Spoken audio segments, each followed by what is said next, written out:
అఖిలప్రియ గారు.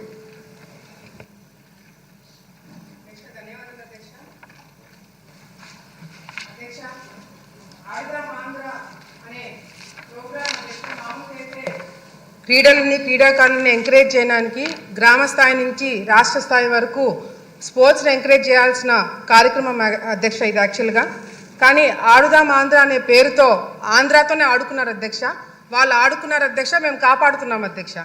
అధ్యక్ష, ఈరోజు ఫుట్బాల్కి వాలీబాల్కి తేడా తెలియని వాళ్ళు కూడా గతంలో మంత్రిగా మరి 120 కోట్ల రూపాయలతో ఈ గేమ్స్ కండక్ట్ చేయడం అనేది చాలా విడ్డూరంగా ఉంది అధ్యక్ష. ఎందుకంటే అధ్యక్ష, వాళ్ళు ఎక్కడ కూడా క్రీడాకారులను ఎంకరేజ్ చేస్తున్నట్టు కానీ పలానా క్రీడలో పలానా ప్లేయరు ఫోకస్ అయినట్టుగా కానీ ఎక్కడ మనకు కనిపించలేదు అధ్యక్ష. ఎంతసేపు వైసీపీకి సంబంధించిన మంత్రులు వాళ్ళే ఆడినారు అధ్యక్ష, వాళ్ళే కింద పడ్డారు అధ్యక్ష, వాళ్ళే డాన్స్లు వేసినారు అధ్యక్ష. అంతేగాని క్రీడాకారులను ఎంకరేజ్ చేసినట్టుగా కూడా ఎక్కడ కూడా ఎవరు ఫోకస్ కాలేదు అధ్యక్ష. అధ్యక్ష, మిగతా స్కామ్లకి ఈ స్కామ్కి తేడా ఏంటంటే అధ్యక్ష, మిగతా స్కామ్లకి మనము ప్రజల్ని మోటివేట్ చేసి వాళ్ళని జరిగిన కార్యక్రమాలు వాళ్ళకి ప్రెస్ మీట్ల ద్వారానో ఇంకొక ప్రోగ్రాంల ద్వారా వాళ్ళకి చెప్పాల్సిన అవసరం ఉండింది అధ్యక్ష. కానీ ఈ ఆడుదాం ఆంధ్ర అనే ఒక స్కామ్ అధ్యక్ష కళ్ళ ముందర గ్రామ స్థాయి నుంచి రాష్ట్ర స్థాయి వరకు జిల్లా స్థాయి వరకు అందరూ కూడా గమనించిన స్కామ్ అధ్యక్ష ఇది. ఎందుకంటే క్రీడాకారులు ఆడడానికి ఇచ్చిన కిట్స్ అధ్యక్ష నాణ్యత లేదు అధ్యక్ష. ఫస్ట్ బాల్కే బ్యాట్ ఇరిగిపోయినాయి అధ్యక్ష. కిట్స్ మీద ఏదైతే పబ్లిసిటీ కోసం స్టిక్కర్లు పెట్టుకున్నారో దాని మీద ఫోకస్ పెట్టారే తప్ప క్రీడల మీద వీళ్ళు ఫోకస్ పెట్టలేకపోయినారు అధ్యక్ష. అంతేకాకుండా అధ్యక్ష, ఈ మెయిన్ కాన్సెప్ట్ వచ్చేసి సచివాలయం నుంచి గ్రామ స్థాయి నుంచి మండల స్థాయి నుంచి జిల్లా స్థాయి నుంచి రాష్ట్ర స్థాయి నుంచి గేమ్స్ కండక్ట్ చేసి ఆ గేమ్స్ ద్వారా వచ్చిన వాళ్ళకి food, transport, accommodation, kits, ground arrangements ఇవన్నీ కూడా చూసుకోవడానికి దాదాపుగా 120 కోట్ల రూపాయలు ఖర్చు పెట్టారు అధ్యక్ష. ఇందులో గేమ్స్ వచ్చేసి అధ్యక్ష kabaddi, kho kho, badminton, cricket, volleyball for men and women అధ్యక్ష.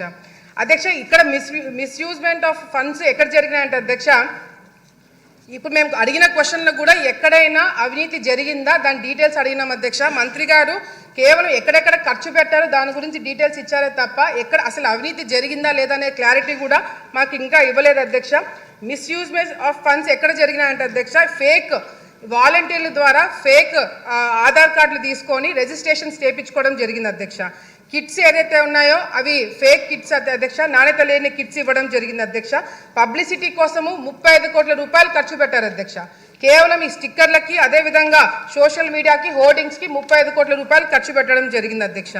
విన్ అయిన వాళ్ళకి అధ్యక్ష, ఎవరైతే గెలిచారో first prize, second prize, third prize వాళ్ళకి డబ్బులు ఇస్తామని 12 కోట్ల రూపాయలు ఖర్చు పెట్టారని చెప్పారు అధ్యక్ష. వాళ్ళకి ఇంకా అకౌంట్లలో చాలా మందికి డబ్బులు పడలేదు అధ్యక్ష ఇంతవరకు కూడా. అదేవిధంగా అధ్యక్ష, విశాఖపట్నంలో క్లోజింగ్ సెరమనీ అంటే అధ్యక్ష ఫస్ట్ 2 కోట్ల రూపాయలు శాంక్షన్ చేయించారు అధ్యక్ష. అది సరిపోతున్నట్టు మళ్ళీ ఒక 3-4 కోట్ల రూపాయలు శాంక్షన్ చేయించుకొని అధ్యక్ష చాలా పెద్దగా చేశామని చెప్పి మరి వాళ్ళ రిపోర్ట్లోనే లేజర్ షోస్ అంటే అధ్యక్ష ఫారెన్ నుంచి ఆర్టిస్టులను పిలిపించారు అధ్యక్ష. మరి ప్రైవేట్ సెక్యూరిటీని పెట్టుకున్నారంట అధ్యక్ష. మన రాష్ట్రంలో మన కళాకారులు ఉండగా ఇతర దేశాల నుంచి కళాకారులు ఎందుకు పిలిపించారు అనేది కూడా మాకు అర్థం కావట్లేదు అధ్యక్ష. మరి అదేవిధంగా ప్రైవేట్ సెక్యూరిటీ ఎందుకు పెట్టుకున్నారో అర్థం కావట్లేదు అధ్యక్ష. గవర్నమెంట్ ప్రోగ్రామ్కి ప్రైవేట్ సెక్యూరిటీ వాళ్ళని ఎందుకు నియమితం చేసుకున్నారు అనేది కూడా క్లారిటీ ఇవ్వాల్సిన అవసరం ఉంది అధ్యక్ష. వీళ్ళు ఇచ్చిన ఫైనల్ రిపోర్ట్లోనే అధ్యక్ష విలేజ్ సచివాలయంలో 15,000 సచివాలయంలో పార్టిసిపేట్ చేస్తే 35 లక్షల మంది ఆడియన్స్ చూడడానికి వచ్చారంట అధ్యక్ష. మండల స్థాయిలో 753 మండలాలు పార్టిసిపేట్ చేస్తే దాదాపుగా 4 లక్షల మంది చూడడానికి వచ్చారు అధ్యక్ష. డిస్ట్రిక్ట్ లెవెల్లో జరిగిన దానికి 90,000 మంది ఆడియన్స్ వచ్చారంట అధ్యక్ష. మరి విశాఖపట్నంలో అధ్యక్ష 35,000 మందితో ఆడియన్స్ తోటి ప్రోగ్రామ్ చేశారంట అధ్యక్ష. ఆ ప్రోగ్రామ్కి మాత్రం జగన్మోహన్ రెడ్డి గారు రాలేదు అధ్యక్ష. క్లోజింగ్ సెరమనీకి కూడా రాలేదంట, ఆయనకి టైం కూడా లేదు అధ్యక్ష.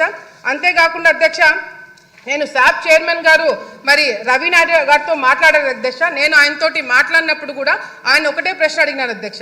విశాఖపట్నంలో కండక్ట్ చేసిన గేమ్స్ ఏవైతే ఉన్నాయో దానికి పార్టిసిపేట్ చేసిన వాళ్ళు ఎంతమంది, విన్నర్స్ ఎంతమంది, వాళ్ళ ఆధార్ కార్డులు ఏంటి, వాళ్ళ డీటెయిల్స్ ఏంటి, వాళ్ళ అకౌంట్లో డబ్బులు పడ్డా లేదా అని చెప్పి అడిగితే అధ్యక్ష ఆయన చైర్మన్గా ఎక్కక ముందే రికార్డ్స్ అన్ని డిలీట్ అయినాయని చెప్పి చెప్పడం జరుగుతుంది అధ్యక్ష.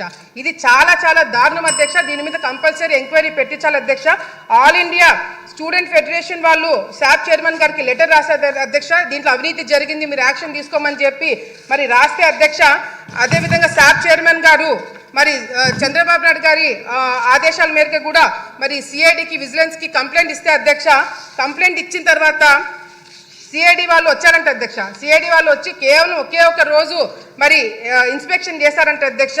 ఈనాడులో ఫ్రంట్ పేజ్లో వచ్చింది అధ్యక్ష, ఆంధ్రప్రదేశ్ అక్రమాలపై విచారణ తూచని చెప్పి ఈనాడులో వచ్చింది అధ్యక్ష.